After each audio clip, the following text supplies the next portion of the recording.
ก็ถือว่าที่นี่จุดแข็งคือสอนวิธีการใช้เครื่องมือและวิธีการดีไซน์จริงๆด้วยทำให้คุณสามารถกลับบ้านไปหรือว่าเอาหลักการดีไซน์ไปใช้ทำงานได้จริงๆอาจารย์ก็สอนเกี่ยวกับเทคนิคการดีไซน์เทคนิคการออกแบบการสร้างคอนเซ็ปต์หรืออะไรเงี้ยจากที่เราคิดว่าอันนี้เหมือนจะทำยากต้องใช้เวลานานก็พอเรียนแล้วใช้เวลา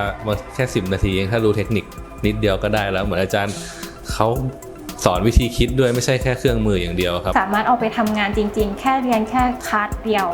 วันแรกก็ทำได้แล้วตั้งแต่อาทิตย์แรกที่กลับไปทำงานอ่ะมันก็เริ่มใช้ได้จริงรู้สึกว่าดีใจแล้วก็ตัดสินใจถูกนะคะมันเป็นการเรียนที่เปลี่ยนจากเดิมไปเลยอย่างสิ้นเชิงโดยการโค้ดแบบนี้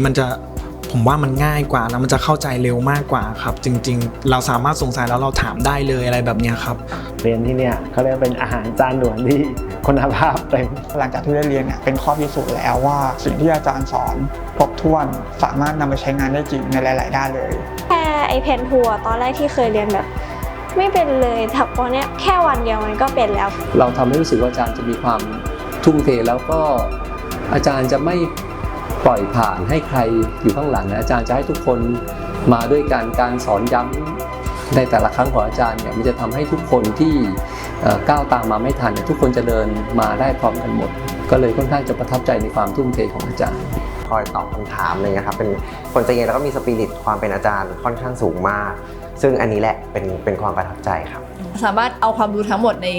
คลาสเนี้ยไปใช้งานได้จริงเลย